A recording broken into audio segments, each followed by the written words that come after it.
Ada Hastien, a master's student that most of you know in our department, and she's researching generative AI in the humanities. We've done a lot of it. And then that presentation will be followed by Lennox Olivier, a lecturer in the department you probably all know. And he serves currently as advisor for higher education in the Faculty of Arts and Social Sciences, where he focuses on blended learning and the incorporation of these technologies into learning. And this is the big challenge of how do these technologies work with learning? What kind of learning is made possible or ruined for you? Okay, so let's have that. And how long have you decided? It may be 20 minutes each? Yeah. More or less, and then we'll open up for discussion. Right. Thanks. I'm expecting Professor Becker to represent a generation who's still pushing back on AI, but I'm not sure. I may change your mind, okay? It's very thought-provoking. I may change your mind. Hi everyone. My name is Ava van Hastien. This half of the room, I think, mostly knows who I am. Maybe less this side of the room. I was away for the first half of this year, but believe me, I am a long-time resident of this department. So right now, I am in the final stretch of finishing my master's degree. Crunch time. And today I will be presenting some interesting findings I found in my research. So the title of my research is Generative AI's Influence on Higher Education, Implications for the Social Sciences and Humanities. Now you might ask yourself, how does someone like me land on a topic like this?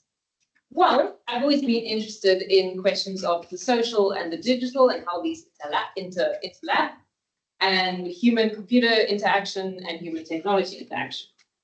This manifested in my honors project, which was on the social significance of internet memes. I really enjoyed doing that research, and I found some really interesting stuff. So once I submitted it, I knew my master's would probably also be in something similar or something to do with tech and humans.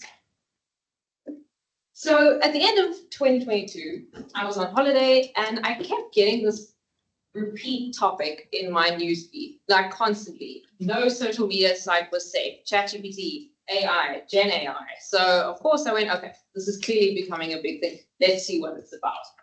So I listened to a few videos. I decided to try it out. It's a fun little bot that you can sort of chat to. You can play around with it. To be honest, I was more interested in the image generators, and I really enjoyed making ridiculous images.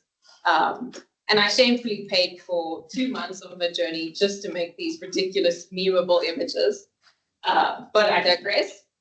So I don't think this really affects my life that much, other than just a fun thing I do in my free time, fun thing to play around with. Boy, was I wrong. So just to give you some background about this type of technology, if you haven't heard about it, it's a large language model called ChatGPT, ChatGPT.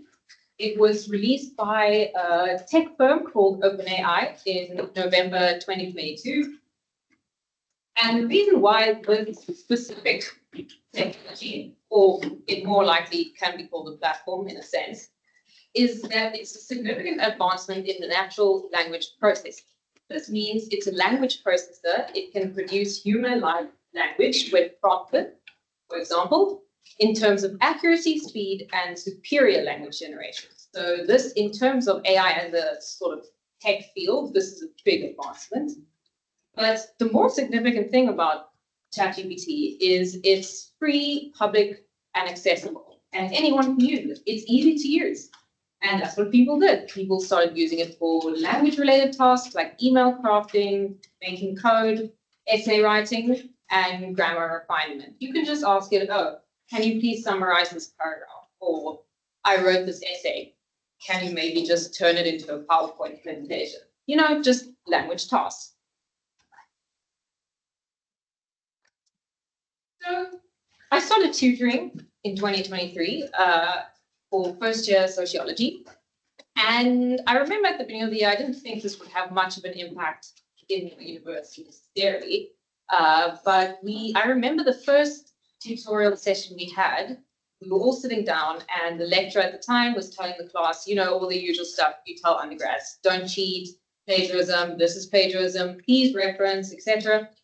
And then she almost forgot to say this, but she said, oh, wait, and ChatGPT or whatever those AI things are, please don't use them. But that's obvious, don't use them, it's cheating. And that got me thinking. I didn't think that you could actually use it to do that or to write your own essay. So over that term, I sort of started hearing everyone talking about it, just in general, people dealing with it.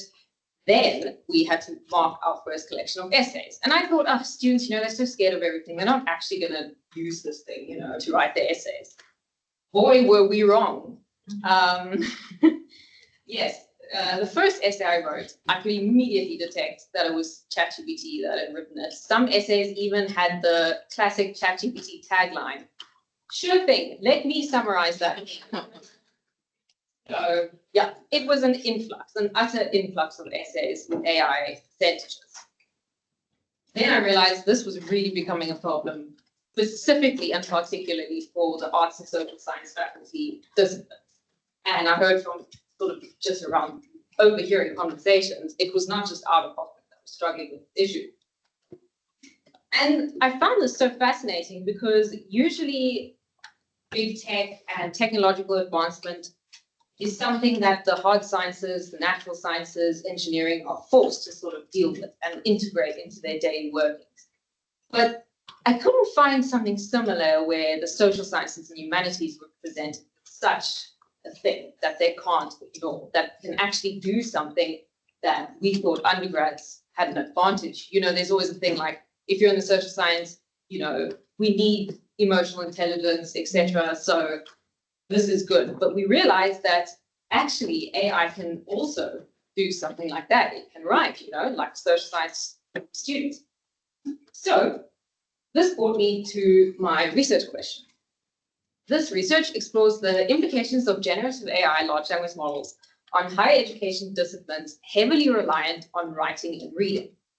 I want to highlight pedagogical impact in the social sciences and humanities, where written essays are central to teaching, assessment, and knowledge production norms. To get the best data or the most on-the-nose data, so to speak, I thought I would speak to those who were literally on the front lines of dealing with AI, the lecturers who had taught in the early part of the degree. So I decided to sample from a few disciplines in social sciences. Notably, all of these disciplines use the undergraduate essay as a sort of measure of competence in their individual disciplines, whether this be history style of writing or political science style of writing, and you know, anthropology with its ethnography. So here are my focus areas. First, the impact of ChatGPT on pedagogical practices. So teaching, learning, and assessment, these are the practices where ChatGPT becomes visible. And then more existentially, the future of the social sciences and humanities in the context of AI in general. And then just what other themes does this bring up? So one of the first questions I asked my participants was, what happened when it first arrived on the scene? What was going on when suddenly this became a problem? So here are some responses I got. One person said, we had far more questions than we did answers. I think we still do. I think we're probably a bit more horrified now than what we were then. Then another person said, in 2022, early 2023, we had just had this massive explosion of interest because of ChatGPT being released. For those who were aware of it, it was mostly one of alarm, and we were worried, especially how it would impact assessment. There was also curiosity from some and indifference from others. Then someone else said, we came back from the beginning of last year of 2023. And then all of a sudden it was just crisis meetings and everyone was asking about it. There was all of a sudden this hastily put together workshopy type stuff. I do remember this. There were a lot of hastily put together workshopy stuff.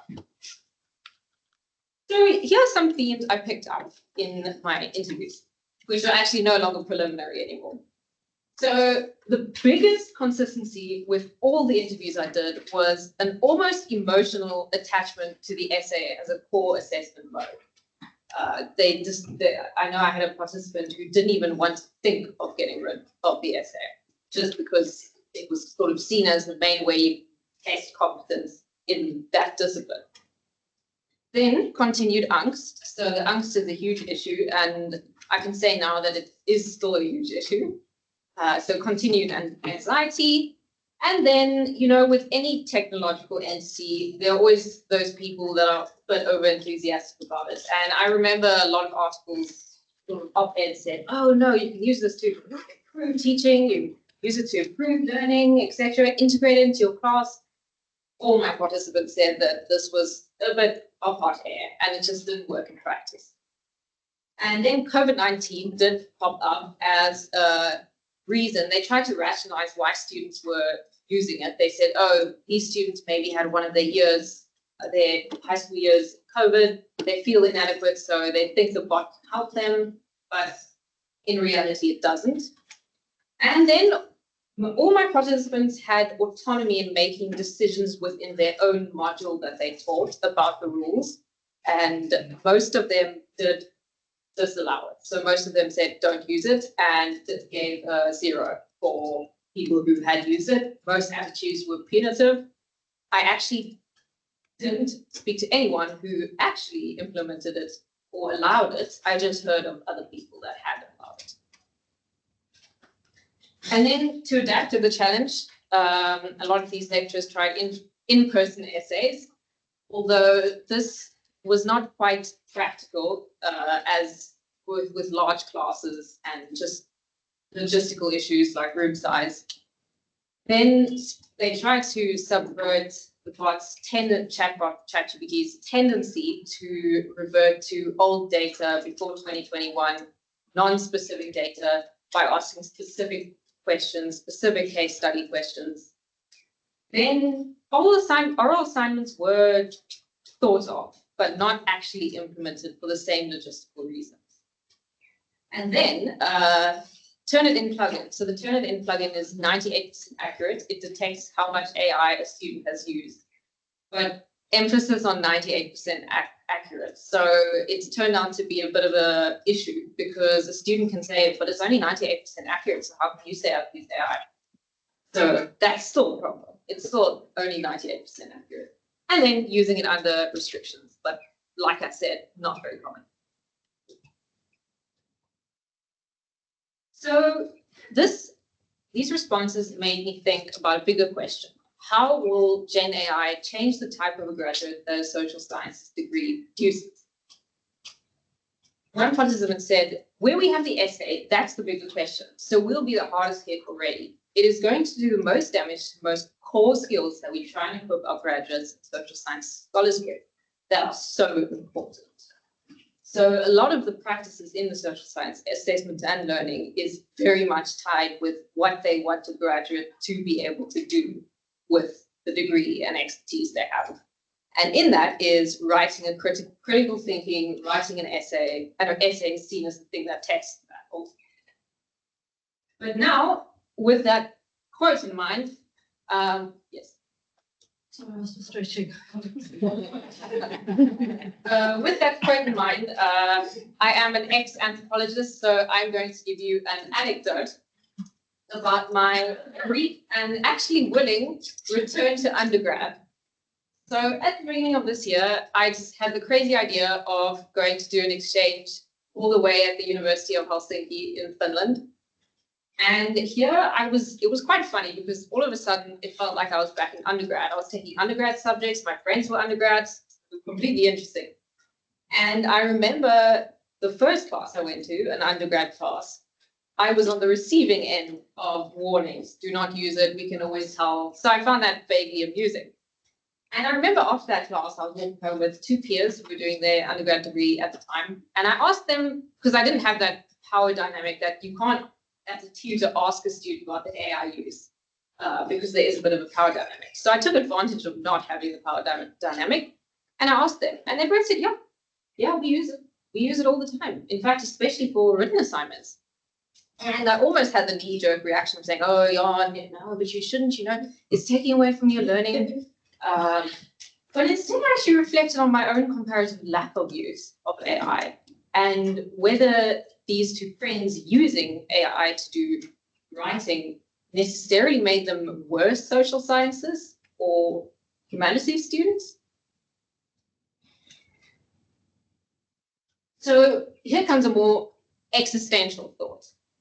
So, like I said, they use it to write written assignments, etc. And to me, it didn't seem that it made them any worse of students or social science students. And I think definitely there might be a prompt where the social sciences and humanities at the university may need to rethink many core practices. And I remember one of my participants said something that stuck with me quite a lot. And I think it really takes the essence of what the human sciences and the social sciences actually do. So this participant said, after I asked her, how will stuff like AI impact social sciences as a sort of thing at the university or just in general? And she said, I think there's something still about being human in a human world that cannot just be modeling language. I think there's something about the relationality between humans and the way in which being in a biological body shapes our experiences, our values, and our interests. I think this cuts to the core of what human sciences do. We are the instrument. You as the researcher, you as the social scientist, you are the instrument of your research. And that is something that AI cannot do. It cannot do that. It cannot interview people. It cannot have the perceptions. It cannot notice things out the corner of its eye. And with this comes the question, what are we really testing our undergrads on if they maybe can use AI to get through? Because AI definitely can't do something like this. Should we be focusing maybe more on that to keep the human in the human sciences? So I'll leave it with the existential question. How do we keep the human sciences human?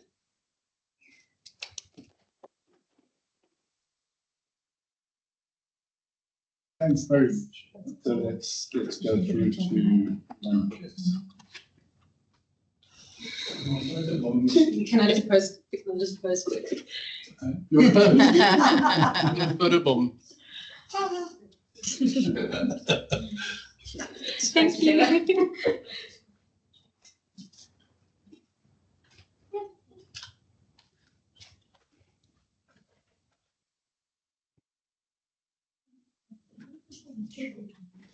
Was that too soon? No, this one.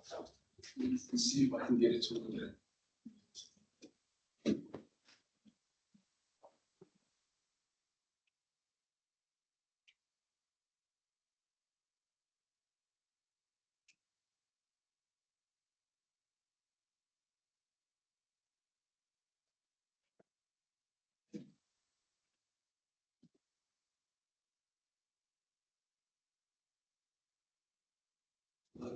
We are rolling. Okay. Hi, everybody. Thank you for coming.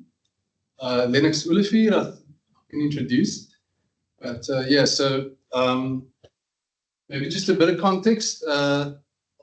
As mentioned, I've been contract lecturing at this department for probably now 12 years, maybe, I don't know. I must check. It's all the gray hairs from that. No, so I did my studies here. Bernard, I think I was one of Bernard's first postgrad students. I went through his first canon. I think he was here his first year when I was. So we started together here. But so I've been trained here at this department, you could almost say. And 2 years ago, I was employed here also as a learning, advisor, arts faculty, basically to train and to support lecturers in the use of learning technologies, and then of course also program renewal, which links somehow. I'm not exactly sure how, but it does. Do you mind if I close it?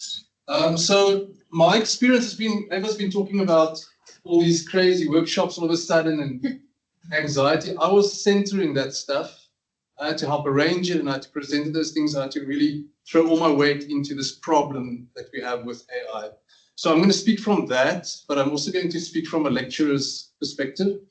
And everything I'm speaking from is definitely not just from the sociology department. It links to all the departments and the problems across humanities, the social sciences, and departments and so on. So I also closely work with the other BLCs, the advisors from the other faculties, and believe me, they have the same problems in science, in engineering, everywhere, in medicine. Everybody has to write reports. Postgrads, that kind of worm is not even opened up much. Everybody's still focusing on undergrad. But anyway, so I'm not just referring from this department or when I speak in terms of AI as a problem in higher education. So this paper I called Integrating AI into Undergraduate Assessment. So that already puts it in a specific position because I've been attempting this for the last 2 years. I've been lecturing sociology 324 with Lindy Heineken, Professor Heineken, political sociology, and we've attempted to integrate actively for the last 2 years into that module. AI use, getting students to use AI, allow the use of it, in fact, ask them to use it. We couldn't force it, but most people tried it. And then also this Sociology 242 module with Lloyd Hill that I lectured this year.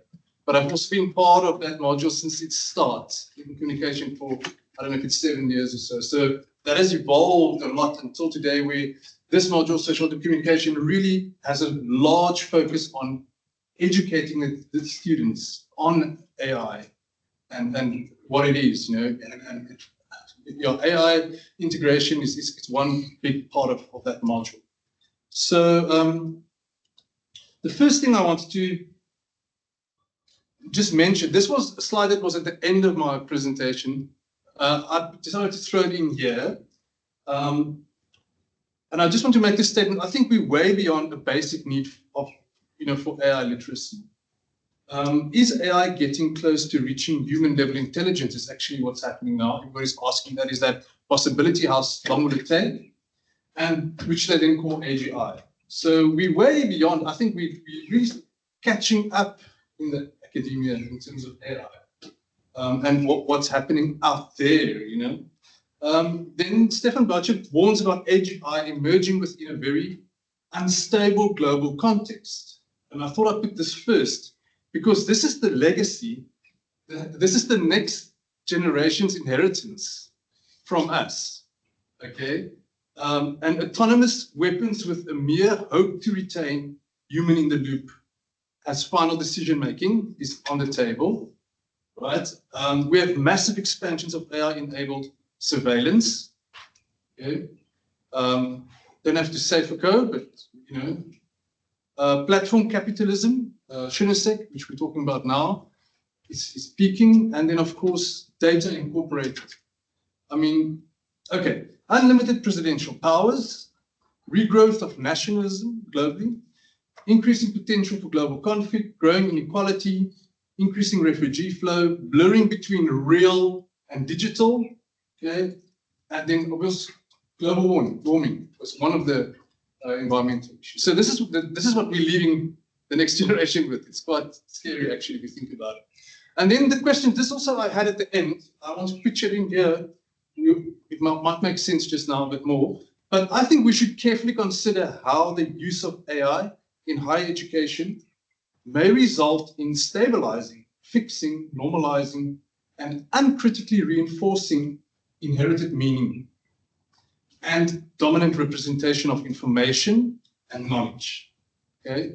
That's the one side of it, but also alongside its potential use to promote critical thinking, right? And this is where I'm really interested in experimenting with it and seeing if it's possible, and then of course to drive social change and transformation, whether that is at all possible, okay? So the question then, can AI augmentation, right, with students, specifically then, when introduced in undergraduate humanities, help students identify shared interests to challenge dominant power structures, right? Question accepted and normalized truths, right? And serve as a tool for adopting a critical perspective on society? That's the question. Or how do I test this? That's my next question. How do I actually test the potential of AI to merely, reinforce existing meanings and knowledge against its potential to promote critical thinking and drive social change? That's where I'm at the moment, in thinking through all of this. Right, so Eva, you've said a lot of this stuff. I don't have to repeat. I'm just going to flag it a bit. Post-COVID, online assessments, right? And then suddenly AI hitting us. End of 2022, panic about integrity without traditional assessment methods. Take home and then to do from home assessments became impossible to some degree, right? Especially then, of course, essay writing and then online quizzes. Nobody could really do that anymore, but we had to hold on to the essay. But we'll get to that now. So cheating, students' use of AI to generate answers, and therefore not reading or writing anymore. Okay, so the last point here is the reconsideration of learning. What are the skills that we assume students develop when they are preparing for and when they are actually writing these essays or their assignments without the use of AI? So that needs to be really considered carefully. So the first response of lecturers, as you I think mentioned, is self-defense. I use the joke between grappling or embracing. Most people just grappled and defended themselves. They just banned AI. I mean, my first folder of AI was slap bang in sociology plagiarism folder. The first place I put AI was in a plagiarism folder to consider it as Of course, now it's not even in University of Stellenbosch. Now it's got its own folder next to my personal folder. It's got its own domain in my own on my computer. But that's where it started. It's a plagiarism issue, which is very interesting. AI detectors. I think Eva, you were still saying something about 98% accurate. That is, once it's detected something, it's usually 98% accurate, but it misses, I would say, 90% of AI use at this stage. And I have evidence of that because we allowed the students, 600 students in sociology, second year now, we allowed them to use AI and they declared their AI use, and we had 7 AI detections over 20%, and they're all declared using it. So it shows how weak the Turnipin as a detective has become, okay? Because there are so many tools to hide it, specifically from Turnipin.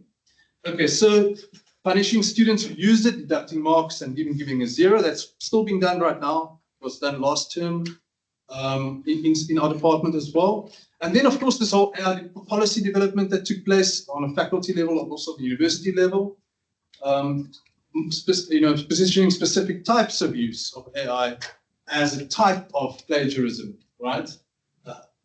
Sorry, and it's pitched as a third-party kind of author and mostly focused on generative AI, not just editing, like Grammarly and so on. At one stage, that was the hope, that people would only use it to edit and not generate. Now all the editors can also generate, so it's become a bigger problem. And then, of course, the unethical use of AI has been mostly positioned as something that must be seen as a learning opportunity for students, not something that should be harshly punished. That's actually the overall university approach to this. Interestingly enough, that's not what's happening, I think, in the departments. Okay, how do we prevent AI use then? How do we detect AI use? Okay, and how do we deal with AI use if people use it and they were not allowed? Big problems. We don't have answers for this actually. People use proctoring tools for remote exams. This doesn't work very well at all. And then, of course, like I think Stephen said, return to pen and paper. It's one solution that really works. Yeah. Or in lockdown environments, writing, I suppose, on computers also. Yes. So this has been what's being used. Then a big thing was around alternative assessments, grappling with AI, still grappling. So thinking how you redesign assessments so that it's resistant to AI was the next step in a way. Can we and how do we allow the use of AI? Starting to consider this in assessments. So this really introduced a new wave of thinking. What are we actually assessing? I think that's a good thing. What are the skills that we want students to develop when they're preparing for these assessments? And what skills are they required to display, during the assessments to succeed? What are the assumed learning outcomes, right, of current assessments? What are we assuming that they have learned when we look at the current assessments? So we really had to do a rethinking of our teaching and learning, design, a complete rethink, which I think is actually an opportunity at this stage. I think it might have been a little bit overdue anyway for many of us. Okay. So how do we grade? How do we grade students? That's another question that came up. Questions emerging around the meaning of grades, and I think that's also something that really should be considered. What do we reward when we grade? That's something else that I think is a serious issue that's for reconsideration. What do we reward? That can also be adjusted very easily. That's what we're trying to do in the second year module. And then, by adjusting the rubrics, the weighting that we give to certain things changes a lot, So the well-written language and structure essay is not necessarily going to be rewarded with a high mark if the content and the argument isn't good. So we're changing that a lot now. But it's really difficult to do this with a team of tutors, and people that you have to train to do this. This is quite tricky. All right, so the first thing I thought I should be doing is unpack the research essay as a final product for assessment, which is what we're doing in sociology mostly. And I used a tool called MindMeister, which ended up looking something like this. You might not be able to see everything, but I took the take-home essay and I split it up into every little thing that goes into it.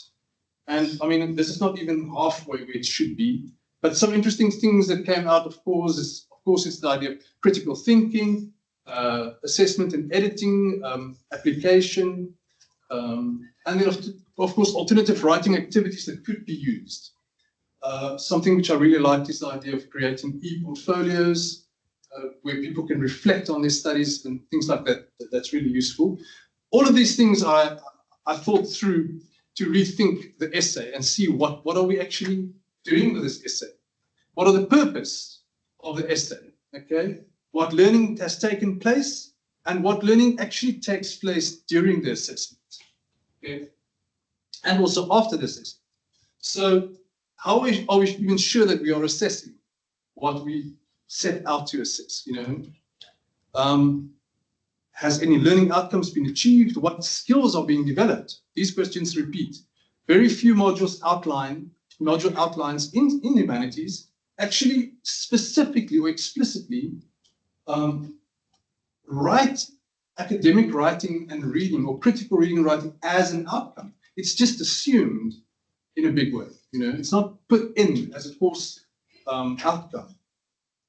So other questions that came up in terms of, not questions, but what I thought assessments do, is to motivate students to obviously engage with course material. For example, reading tests, which we're now doing a lot of, open book kind of reading tests, where they are forced for at least minimum then 3 hours sit with those readings at the very least. Okay, but they're not going to necessarily pass if that's the first time they engage. But that's something that really became useful.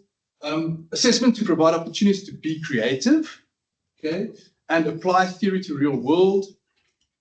Assessment to motivate class attendance, okay. I think there's much better ways to do that, but also motivate participation in all the course activities, giving marks for things so that they do it.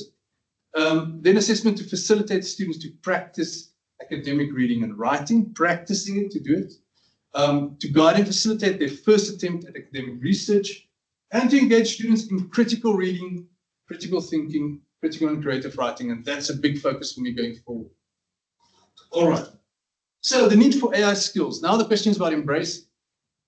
And I joke about the grappling and embracing because if any of you guys know jiu-jitsu, or which is a grappling martial art, there's absolutely no way you can grapple without embracing.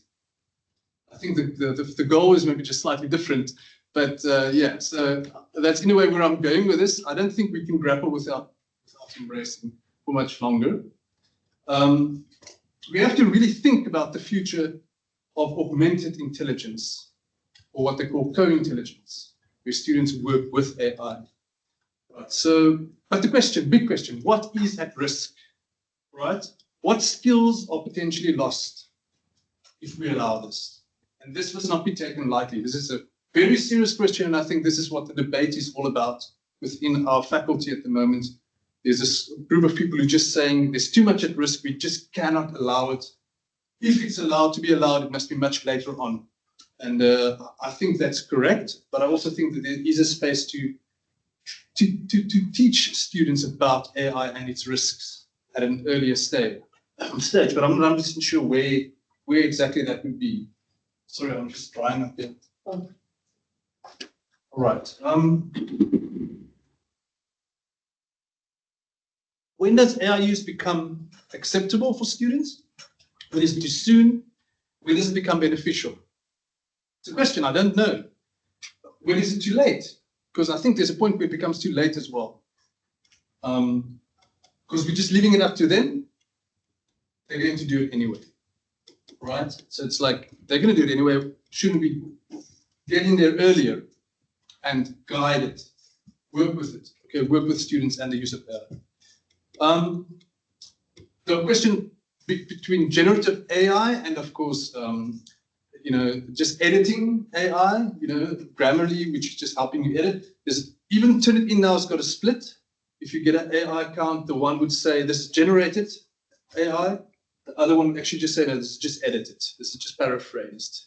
So it can do that, but I don't trust it that much. But it is separating those two now. It seems like that's quite a big separation for lecturers. I don't trust any of these tools that identify. I mean, when it identifies AI use, I think it's very accurate. My concern is that it doesn't actually identify the majority of use. So that makes it unfair, right? Completely unfair in terms of if we punish students based on those tools.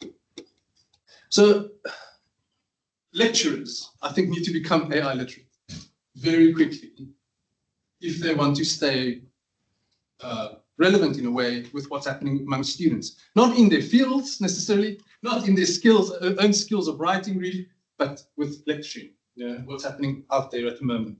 And that's only the first step. So lecturers, educators must acquire AI skills, I think, to remain relevant, to understand its potential use and how students use it. I want us to think this cat and mouse game can't go on forever. We need to start a collaborative process with students in terms of AI use. We get optimists like Saul Khan, the author of Brave New Words. Since 2006, we had the Khan Academy, and they now introduced AI tutors called Khan Mingo, where AI tutors are used exclusively on their site to train students. I don't support that. I don't think the AI should replace educators at all, but this is what these guys are doing. They believe that they aim to give every student on the planet an artificial intelligent, but amazing personal tutor, and every teacher on the planet an amazing artificial intelligent teaching assistant. So that's kind of the discourse there. How AI could save and not destroy education. Very optimistic there. There's interesting watch that Saul Khan. And he refers to Benjamin Bloom's the 2 sigma problem, which I'm not going to go into, but he's basically just focusing on the incredible benefit that personal tutoring has for learning. Then he piggybacks on that to say AI can provide this personal tutoring for students, which I'm not 100% convinced of yet, but things are changing rapidly. Then you've got the warnings, J.K. Stricker, the problem with AI-driven personalization in higher education, listing stuff like that the AI tutor will reinforce a reductionist view of education. And I think in sociology, we will think of our classical theorists and we'll think of critical theory, and it'll fit in quite nicely there, and very applicable there. I'm starting to go back to my honors theory and start applying all of those theorists on this AI issue, because I think it will be very, very useful. Especially critical theorists. I don't want to start thinking every single author we did in honors in sociology, if you apply that to AI, that lens, it just makes so much sense as well. So I'm going, I think, through that process soon. Another issue was the standardization of learning outcomes, and then the problem that AI tutoring and so on might actually end up isolating students, depriving them of the rich interpersonal experiences that have been a cornerstone of education. And a nice quote there, the goal of education not just to transmit and convey information, but to cultivate wisdom, encourage innovation, prepare students to shape the world they will inherit. Often messy experiences that make education a profoundly human endeavor. So I kind of like that. Stefan Galchot, education disrupted. Positions this hard question is not how well educators use AI, but rather what are educators doing to prepare students for a world that is heavily shaped by AI. Companies considered creative thinking still the second most important skill for workers, ranked only behind analytical thinking. So the jobs of the future will require individuals who can create value through creativity, critical thinking, and collaborative spirit. The demand for innovative thinking will be greater than ever before. So I want to take up a challenge in my own near future now, is to see, can I use AI bots to encourage critical thinking in students? I don't know if that's a long shot, but that's what I'm going to try and do, I think, pretty soon. Start up a little project like that now. So, our students' future. Again, think critically, but then what I liked here was our students need to be able to communicate effectively and collaborate one-on-one and in groups, both with each other, but also with interactive AI tools. That's unfortunately added, and I don't think it's going to go away. All right, we need to think of our students. They need to also thrive in the forthcoming AI world. Right, so that's a really important question for me. Is how do we deal with this now on a practical level in our teaching? Right. I don't think we can get rid of the essay. The essay, right? Critical thinking, writing, and reading is just too central, right? We can't get rid of a take-home essay. We cannot also simply continue to ban AI use from these take-home essays. I don't believe we can. We also, and this is a problem for me, I don't think we can allow AI use and treat it simply just like another source of information. I think that's even riskier than just banning it altogether. The whole course design, this is a very important point. I think you mentioned that earlier. The whole course design needs to be adjusted if you're going to try and incorporate AI into the assessments. Okay, that's a very important point for me. So it's going to take a lot of additional training for tutors and for students. Obviously, we sit lecturers, and they need to start understanding how these bots work, what it can do, and how they can collaborate ethically with AI. Okay, so what is ethical use then? How do I change students' attitudes towards academic studies? That's the bigger question. And that's a challenge I've taken up on the previous module, throughout the modules. How do I get students to understand what they are doing here while they are studying, what they are going to miss out if they do it unethically? How they're shooting themselves in their own foot, right? Doing it in a certain way. That should be part of the training, right?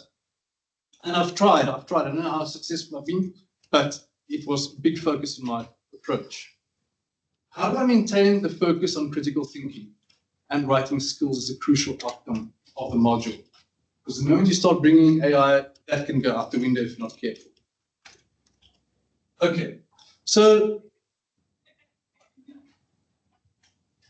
I'm not going to go into detail. I don't have time, but in 2023, we started asking students in political sociology to prompt ChatGPT with 5 prompts, copy and paste the answers they got, then take the best answers, say this is the best answers I got, and then write kind of like the evaluation, critical evaluation of the answers they got by comparing it to what we gave them in terms of readings. That was not a bad one. That went quite well. We provided them prescribed readings, and they had to then answer a third question, which combined the first two questions we gave them plus an additional component. And this they had to then rewrite and reconstruct the argument, but now referencing to the prescribed reading specifically. So they could use AI initially, and then they could use that AI text that they generated, but now they had to apply the readings and reference to the readings to support the arguments. Any argument they made, they had to then now support with prescribed readings. The next year, we did something slightly different. Write an answer to 3 questions without the use of AI, just freestyle writing. Wasn't assessed qualitative. They could just write whatever they thought, freestyle writing, and submitted that, right? So they felt that they could really go for it.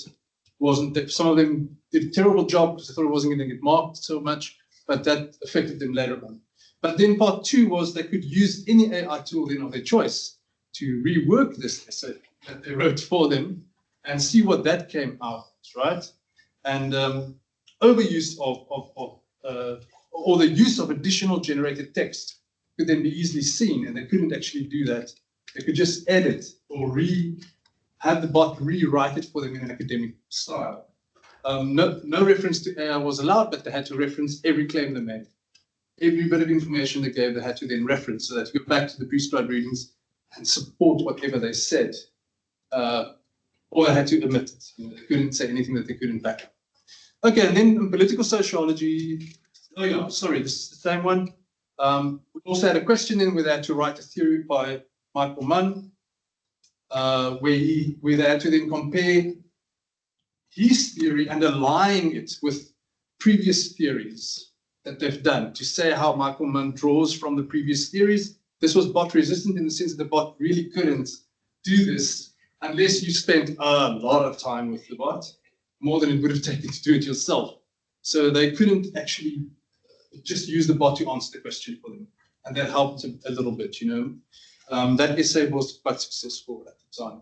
But then Sociology 242, Dr. Lloyd Hill's module, that's unfortunately not here, but I taught that module with his outline and his readings, and you know, I try to do my best to get my head around how do we incorporate training of students in demonstrating it in class, in tutorials and so on. This was quite a complicated module to get your head around initially.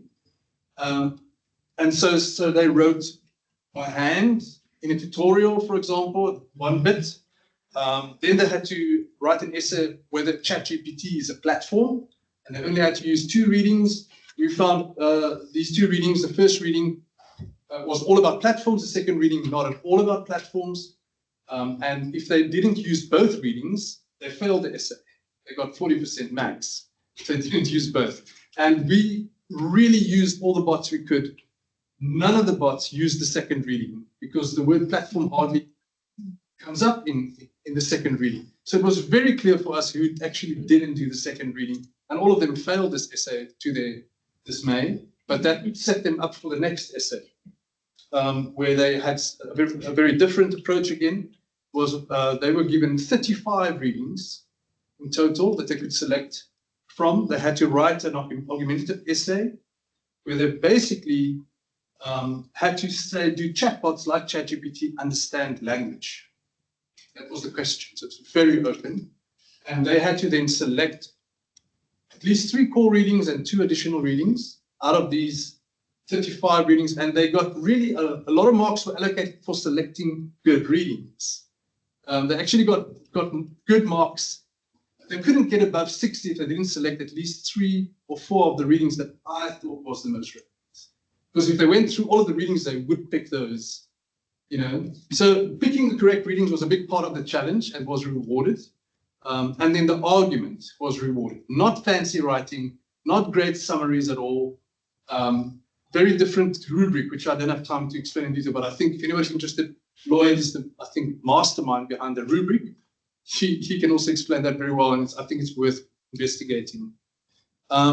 Yeah. So creating bot-resistant actual topics. it was what we did. So there were no right or wrong answers in the marking grids. They were rewarded for depth of engagement with the selected readings. They were rewarded for in-text referencing, evidence of understanding, right? And they were rewarded, their use of readings to support their arguments was a big focus. The scope of their arguments and counter arguments for any position taken. We had a TUT where they had to use the bots to give them a whole 20 arguments on the topic. And then they had to select those arguments and go find them in the readings. Okay, so the bot gave them the arguments and counter arguments and counter arguments. We helped them do that, but then they had to go back to the readings to find it and back it up. Or they had to omit it. They couldn't make an argument that they couldn't back up from the prescribed reading. Okay, so we also rewarded honesty about AI use. Nobody got 0 unless it's plagiarism, proper. So these are the principles I'm really focusing. If you're going to use AI in academia, this is from a Sentient Syllabus, very awesome website that just focuses on AI in academia, and it's by academics all over the world that's contributing together in this. It says three principles: quality, truth, collaboration. 1, AI cannot pass a course. Okay, if you set up a course, an assessment, or a course that they're allowed to use AI, AI cannot pass it, first of all. At best, AI may achieve a grade just below pass. Okay, so you're going to have to go do some AI prompting to see if AI can pass your course. If we fail to maintain this standard, our contributions no longer have value, according to this. So AI contributions must be attributed and true. So the sources must be attributed, not AI itself. AI itself is not a source of information. It's not accepted. They have to go and find the source, even if they got it from AI originally, right? All facts that go beyond common knowledge must be verified. And then AI must be transparent. Students and educators need to collaborate to learn how best to use generative AI in academia. That's quite important. Those are the principles. So the implementation, it was high amounts of time in terms of prep and design, but then actually easy to roll out, using tutorials as well as lecture time to illustrate examples of the different ways to use it. Lots of announcements weekly, instructions, but very little comeback, very little confusion towards the end. Quite a bit of training of tutors, and I do believe that this kind of scaffolding design really paid off in the second half of the module, when the work almost became less in terms of issues than more, which is usually the case. So students reported positively on the clarity of what was expected from them, and students also found out that not attending class was really a problem for them. Very quickly they found that out, unfortunately more towards the end. Very little confusion and misunderstanding towards the end of the module. Okay, my time is finished. So the challenge, I would just like to read that. The challenge for me now is to develop ways to allow, manage, and reward students for using AI in a way that fosters appropriate learning. It's not easy. It's easier said than done. Learning and growth, while ensuring that we minimize the type of AI use that doesn't. So that's the challenge ahead of us. I know it's not an easy one. Okay. Last, some questions. Can the future generation use AGI to augment their intelligence and save themselves from us? Considering what we said in the beginning, the legacy we leave. Okay? That's the question. Will they fight to redistribute wealth?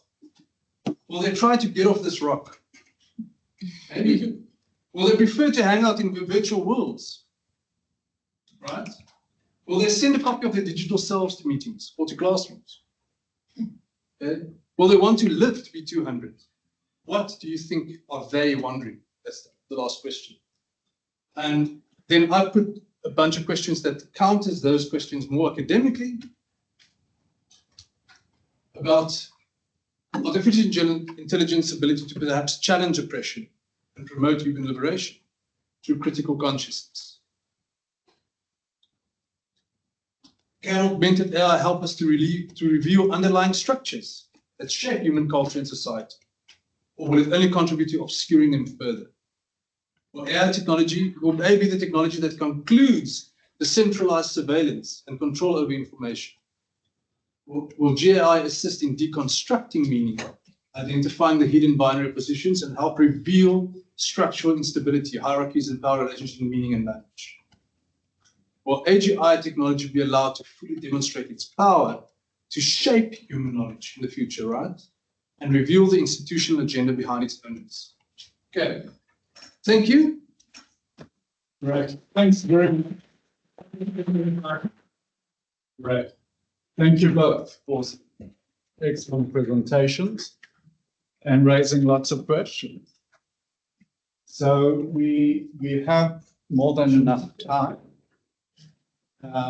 So let's take 3 to 4 questions, comments on any aspect. You can quickly go into ChatGPT and find a good question.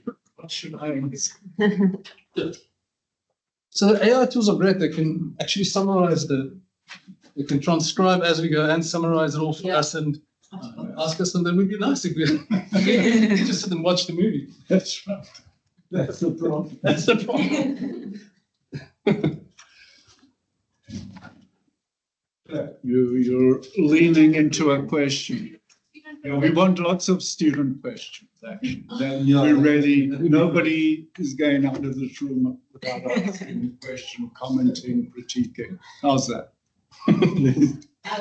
I'm not sure if the question that I have in my mind is going to come out the way I'm thinking about it. But when you're talking about assessment stuff now, I was thinking, say you write your essay, then you put it onto ChatGPT to ask him or her, I don't know, to ask them, like, how would you improve, whatever. How does that show then in plagiarism, or does it, or like how you ask him to improve your essay, or to, when you put your whole thing on there, so now your whole essay is on ChatGPT, how does that work for plagiarism types of things?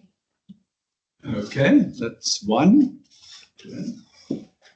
It's also a provocation that I was thinking about, and maybe people can respond on. If you put your work through ChatGPT and to use it for whatever, and then you say this is Claire's Lester's work, and then you ask it what is Claire's Lester's argument on X, and it gives you argument, and then you use that. So the text It's your argument. it's generated from your argument that you have fed it in.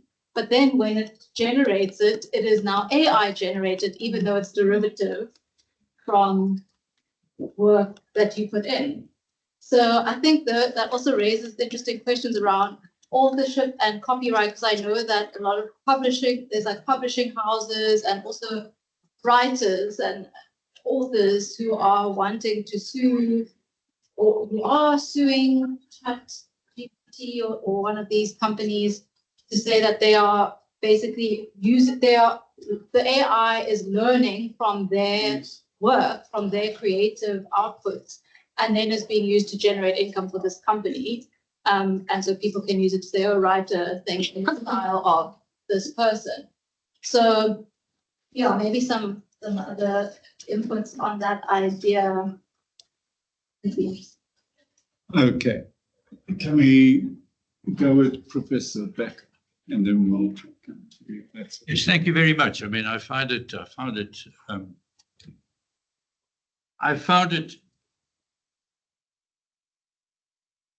people should introduce themselves. Should I introduce myself? No, I'm Simon Becker. I found it very challenging, but I don't really see which route the two of you are proposing should be taken. I mean, a number of you said these are, in other words, the first question, I've got two questions. The first one is simply, where are we headed, do you think? The second is more of a criticism. I mean, I'm surprised. Well, maybe I should have put it this way. Dr. Kaba, Yankee and I speak at the beginning of the year to about 50, 60, 70 foreign students that come to Stellenbosch to 6 months. And at the beginning of the year, I asked them, how many of you have heard of ChatGPT? This is the beginning of 2024. And all of them had heard of ChatGPT. After that, I spoke to 3 of them, and 3 of them had said that they were already using ChatGPT, not 3.5, but 4, for which they pay, in South African terms, 300 Rand a month.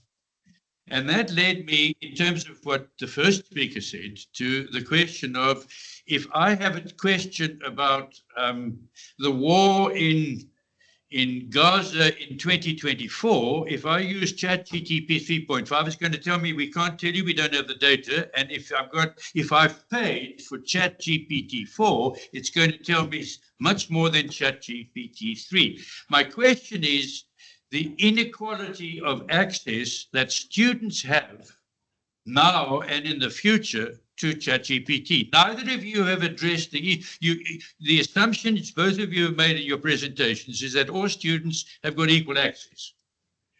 And given that ChatGPT and in general generative AI come from what are called the Magnificent Seven. The Magnificent Seven of the 7 large private sector companies in the United States that are in charge of all of this. They're going to want to charge us, whoever we may be, for this.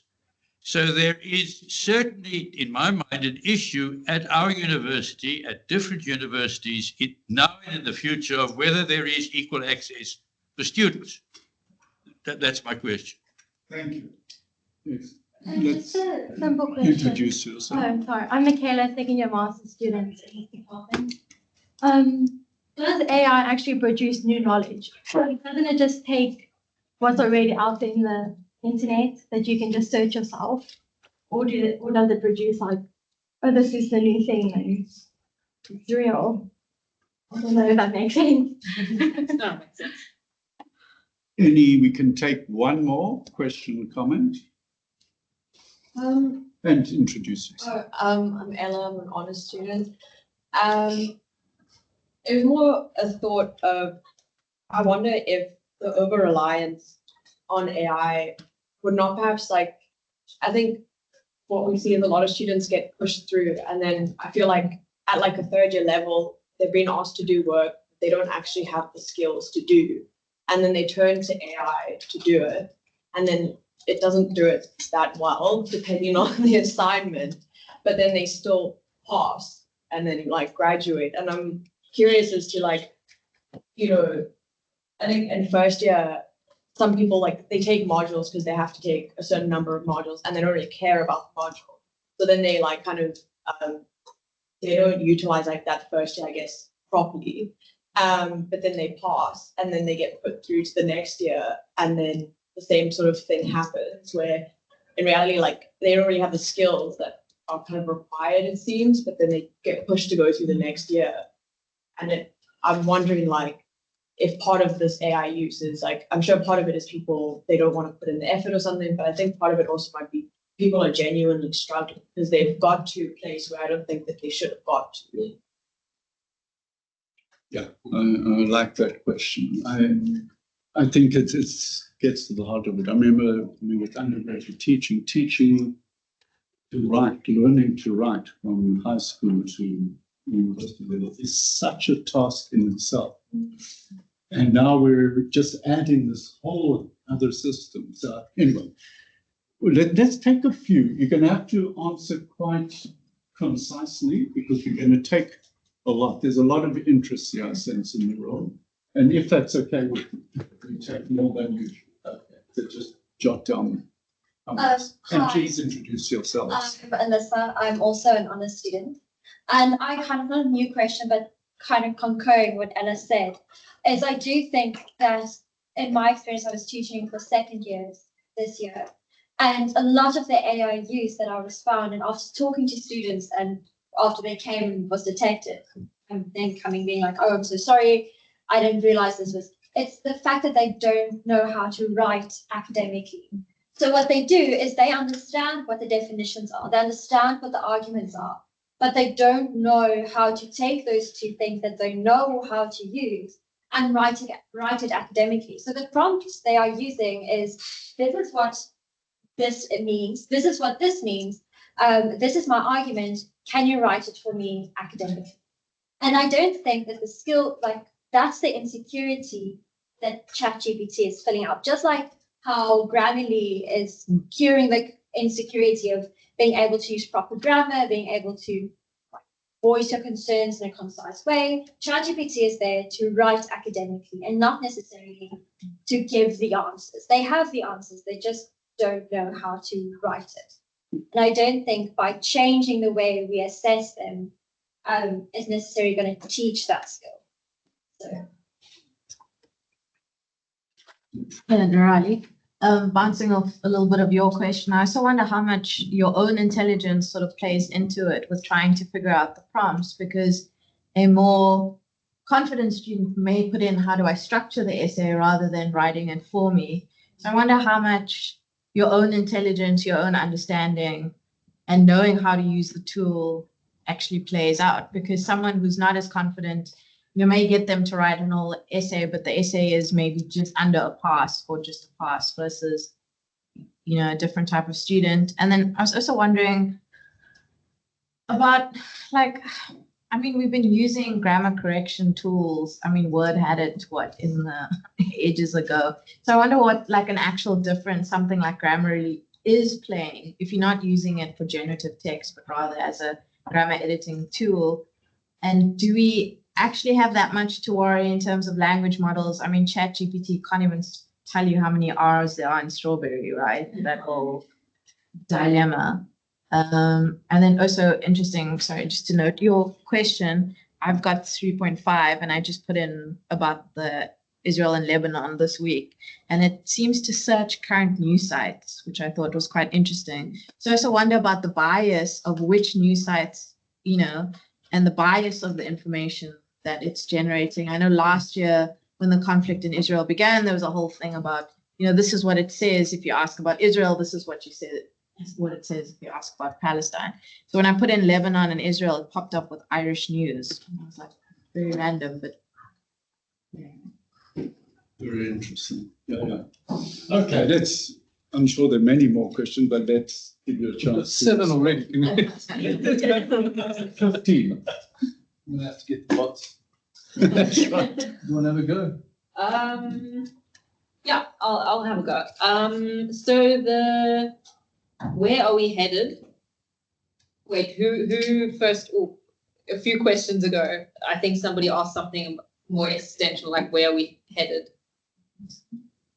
Yeah, where are we headed? That's a very good question, and one I've not exactly decided on substantially, actually. There's so much to think about, and especially in terms of the equal access, because that is definitely a problem. Because I know there was a whole thing like, oh, the students should use it, it should be a requirement, but that's also a problem because, you know, the one is not vastly, but 4 is better than 3. And then in general, you know, these things you have access, it is an access issue. You need to have an email address, you need to sign in, you need a laptop, you know, to use these things.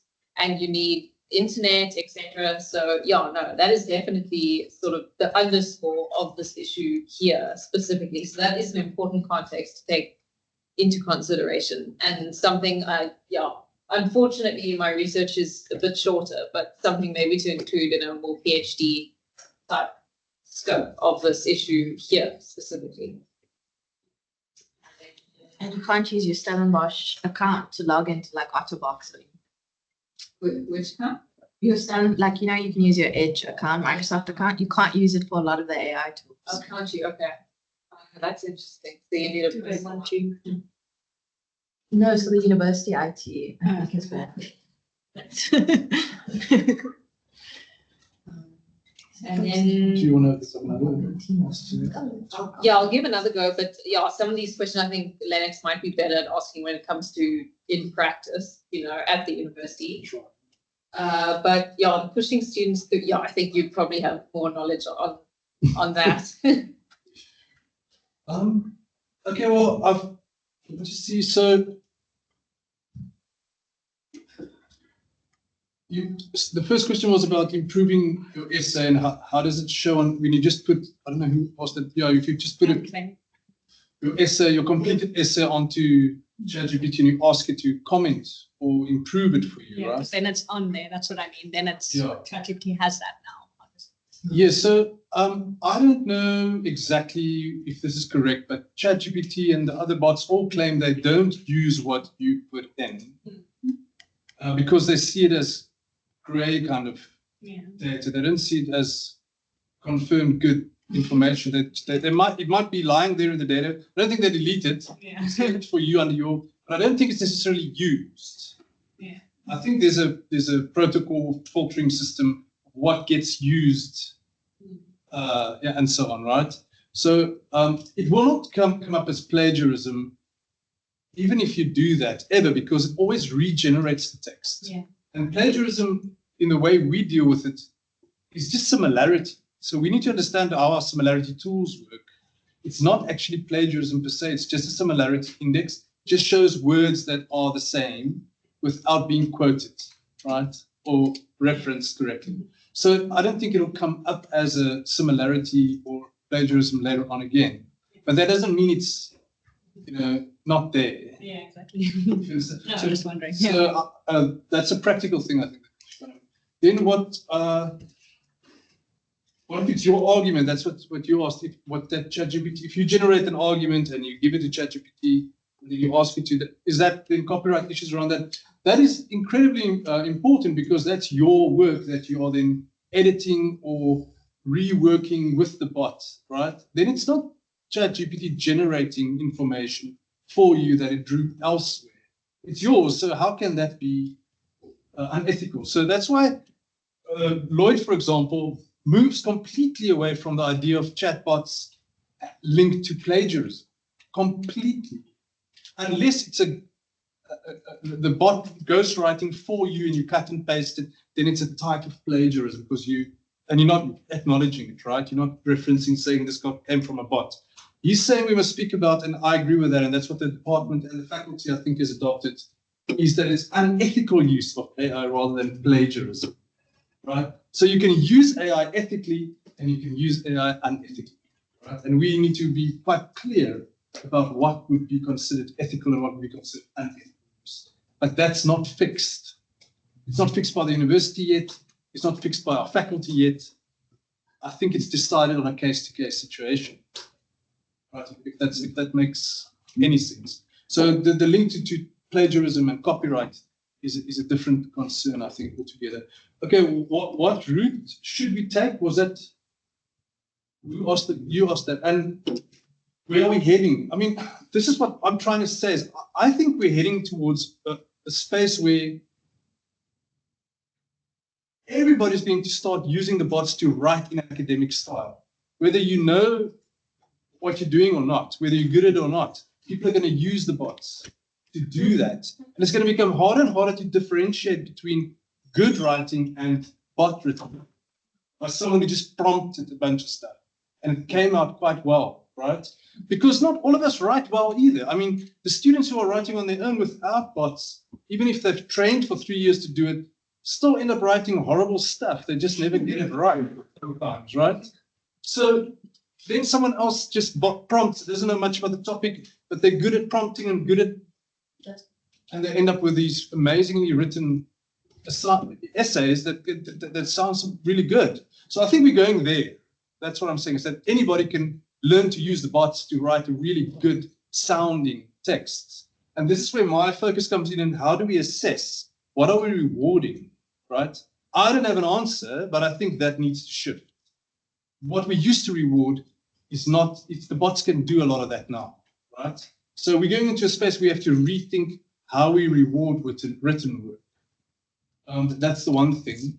And then, of course, inequality is a huge thing. However, the marketing tool of these bots are to give it to you for free up to a certain point. If you want more, you start paying. And the free tools, ChatGPT 3.5 and 4 now, you can prompt up to 20 prompts a day with 4 for free. A day for free. You can do 20 prompts a day for free with ChatGPT, which is one of the best now, the 4 version. So you can have your essay written for you with 20 prompts quite easily without paying. And a lot of the other ones are also free. So the free ones are good enough for students to pass at this stage and do even actually quite well. You know, all they need to do is to sign up for a bot. And that needs basically an email address. Right? So that's kind of what I'm saying is the inequality is there because people who can afford better access can get better, but the basic free ones are really brilliant already. And I use them all the time. I don't pay for any of these.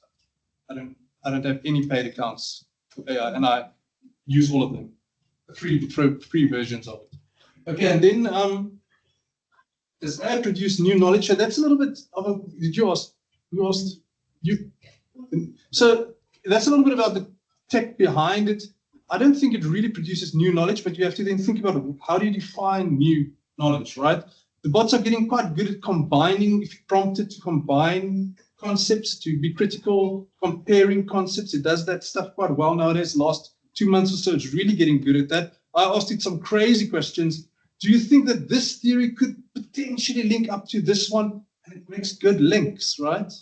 So I don't know if that's new knowledge, you know, but it's not supposed to be creating new knowledge. It's supposed to just draw with protocols the best answers that it can get to given specific details of the prompt. But is it new knowledge? I don't know. But then we need to really ask, what is new knowledge? If I use Marx and I apply it into a new context, is it new knowledge? Yes. But I'm not adding to Marx. Anyway, I'm adding a new application of Marx in a different I don't know. That's the question we'll be looking at, if it's new knowledge or not. So it's a very difficult question, that one, right? So, and then over-reliance on AI. Geez, this is such a difficult, it's so important for me. I don't think just changing how we assess, how we mark, what we reward is the solution. I'm saying it's the beginning. Because this over-reliance on AI is causing, okay, but we've only been 2 years down the line, right? So students have, since I've been involved in academia, come to third year, don't know how to write, and they either use other people to write it for them, or they plagiarize, or they make ways to cheat, to pass. That's not a new thing. The bots just made it so much easier now. And I think if it's so easy in first year, it escalates. It's a snowball effect, and you're 100% correct. That's why I think in first year, more effort already needs to be made in terms of educating students on bots, how to use the negative sides. You know, I always say to people, you know, you buy a ticket to Wimbledon, right? You go there, you go into the hotel, you pay for everything, you're ready to go, and then you decide, I'm just going to watch it on the telly. That's what they're doing, right? At the university. Someone's paying a lot of money for them to be here, and they decide to kick back, not even go to class, use the bot, get a degree. Who are they actually cheating? That discussion is being done now in every lecture I do, I go towards there. Because I want students to start thinking about their own education differently. So that needs to be accompanied, not just banning or allowing bots. Another discussion is important about what we are teaching. What are they learning? What are they benefiting? What are they not benefiting? What are they missing out on? You know, it's like you've got a front seat ticket. Why are you not there? Right? That kind of discussion is, I think, more important than just changing how we mark. That's just one way. And then, yeah, how much does it, an understanding of the tool influence your ability to use the bots? That's very important. I think if professors, experienced authors use a bot to get information, to see what other ideas are there, you know, give me 10 examples of this, or 20, give me 50, right? And then you will definitely find something that you might not have thought of, definitely, because we're humans, right? So I think that's going to become a very different use of the bot, and the outcome is going to be very different than a student who's just got absolutely no experience. You can't even compare it. So I don't think the same rule applies to everybody. And we must just be careful not to let students use bots from too early a stage as a loophole to learn, to do, and to grapple with the work, if you could say like that, rather than grappling with bots. Because, yeah. No, that's great. You're just getting really wanting to respond a little bit. If we have, I think we've got some time. I mean, we almost need another session on it. It seems like, I mean, your last question was, how can I change, not your last, one of your questions. You have a lot of questions. Too many. But it's really interesting. You need more time perhaps for that. How can I change students' attitudes towards their academic studies? Yes. That is not a technical question. It's an ethical orientation to the world. Yes. And I think that's where it's at. I mean, and even your question, what you were pointing at is very crucial. You put in Israel, you get one answer. You put in Palestine, you get another answer. And you have to know what the Irish Times is. Who owns it? Is it Murdoch? If it's Murdoch, you can map where it's coming from. So all this information has to require a curiosity to understand the world is first highly unequal in every aspect. Who is able to distribute information? Murdoch has extraordinary power to own so many media outlets, not him alone, of course, we know. It's all these big media. And if you don't understand, that's not about conspiracy theory, it's about learning how information works. So you can get a nice looking essay.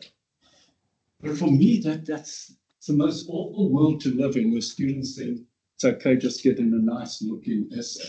Because that's one step towards total indifference to the world. It doesn't matter, let the machine do it. I have no investment in it, except to pass the, so I'm being quite old. This always makes me feel very old when I get onto this stuff. And maybe because I think the value of education for me was learning about how to understand a world of domination, really. That's really what we look at. We are part of the global south, which itself is highly differentiated. We experience at Stellenbosch. We know all this. But if that's no longer the aim of education, to understand how you fit into that world, and we're in a space of privilege. And if you say, no, it's just technical, just get the bot to do it.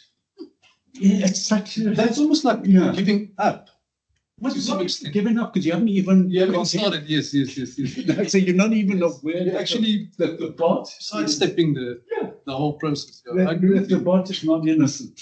No, and that's something that I think was a big part of the module, that in communication, is understanding the political economy behind information, to understand what is platform capitalism, who is controlling this information, the Cold War between China and the US now, right?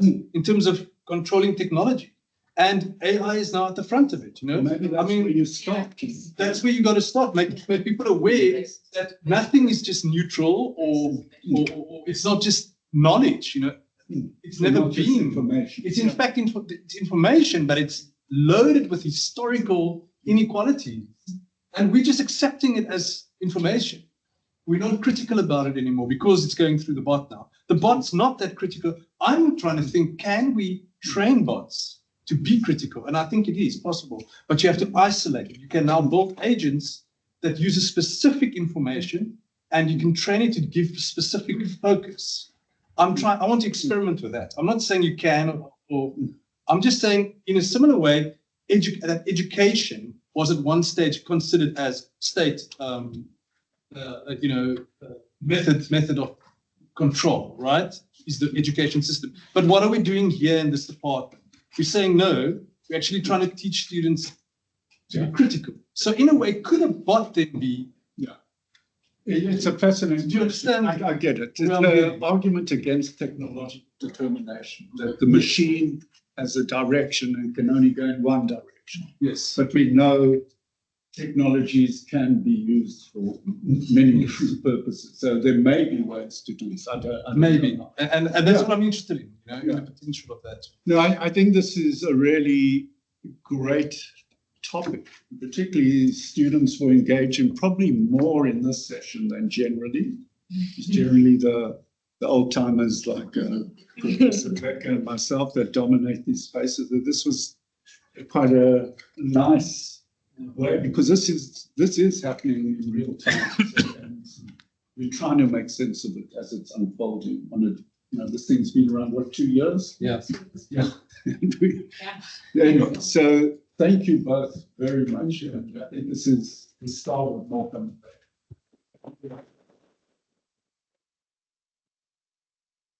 I just don't know if there's any questions online, maybe. I lost track of that. Thank you, Peter. Thank you. See if I can. I'm gonna work for a bit. Currently eliminating what I don't want to do.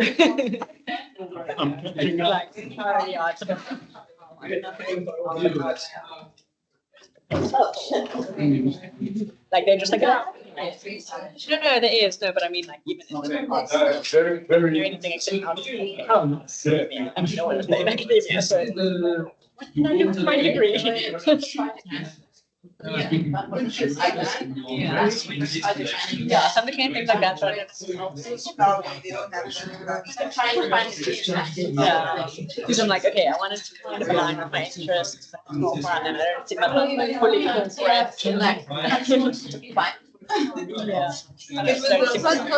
corporate. Yeah. No, that's fine. That's good. So it's like, it's good to see you.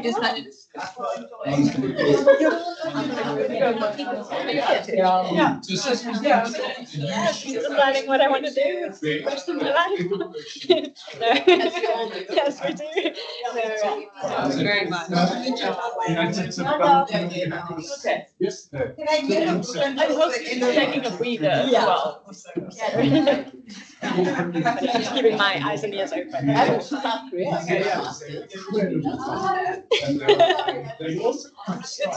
is a plan. I